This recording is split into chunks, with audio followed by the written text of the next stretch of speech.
मित्रांनो, आज आपण चंद्रपूर महानगरपालिका 2026चे जे अहो घातलेलं इलेक्शन आता पार पडलेलं आहे, त्या इलेक्शनामध्ये प्रभाग क्रमांक 4 बंगाली कॅम्प वार्ड या ठिकाणी प्रभाग 4मधून क गटातून निवडून आलेले उमेदवार आहे सारिका सचिन संदूरकर यांच्या विरोधात आपण यांच्या अपात्रची मागणी आमच्या आयुक्त साहेबांना 23/1/2026ला केली होती. आणि ते अपात्र कसे होतात, त्यांचं कारण काय आहे, त्यांचे कागदोपत्री सगळे नमुना साथ, अवैध असलेल्या बांधकामाचे घरचे फोटो आणि बरेच पुरावे सादर करून आम्ही हे पत्रव्यवहार 23/1ला केलं होतं.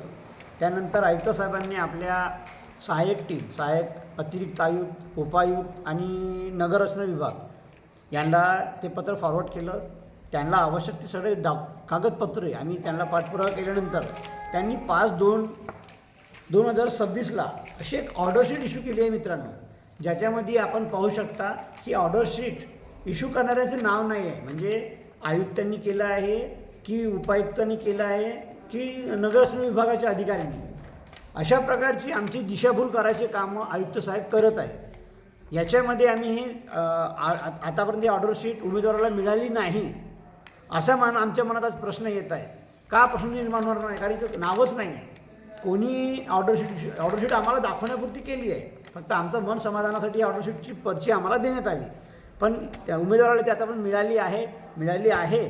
तर याच्यामध्ये 7 दिवसाची मुदत जी दिली होती ती वेळ कधीची संपली आहे. मग आयुक्त साहेब याच्यावर कारवाई का नाही करत आहे, आज का नाही यांना आतापर्यंत अपात्रची घोषणा करण्यात आली. ते आमच्या चंद्रपूरला लाभलेले पहिले IAS अधिकारी आहेत आणि ते आमच्या या विषयाला पूर्णतः मला नाही, माझ्या या विषयाला नाही, संविधानाला न्याय मिळवून देतील. कारण मी हे जो काही विषय उचलला आहे तो माझा नाही आहे, संविधानानं दिलेल्या अधिकारांतर्गत, कलमी अंतर्गत मी हा विषय उचललेला आहे. आणि नाही मिळालं तर याच्यानंतरचे पाऊल म्हणून आम्ही ऑलरेडी आमच्या आयुक्त साहेबांनी ज्या प्रकारे 7 दिवसाचं अल्टिमेट लेटर पाठवल्यानंतरही आज 26/2ला आम्ही चंद्रपूर जिल्हाधिकारी कार्यालयाही पत्रव्यवहार केलेला आहे. आणि त्याच्यामध्ये आम्ही सरळ आयुक्ताशीच कंप्लेंट केलेली आहे की आपण दिलेल्या वेळेच्या नंतरही आतापर्यंत कोणतेही पाऊल उचललं नाही. कारण कलेक्टर साहेबांना भेटून आम्ही निवेदन केलं.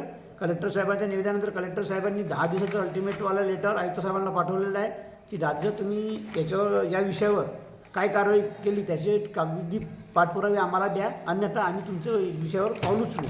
त्याच्यानंतरही कलेक्टर साहेबांकडून जर आम्हाला रिस्पॉन्स नाही मिळाला तर विभागीय आयोग नागपूर यांच्याशी पाठपुरावा आम्ही केलेला आहे पत्राचा. आणि त्यांनी आम्हाला गुरुवारी पूर्ण कागदपत्री पाठपुराव्यासोबत नागपूरला बोलवलं आहे. तिथं नागपूरला आम्ही जाऊन त्यांना पूर्ण पाठपुरावे करून त्याच्यामध्ये होणार नाही तर अखेर आम्ही वकिलाची सहाय्य मदत घेऊन आम्ही कोर्टाची पायरी चढणार.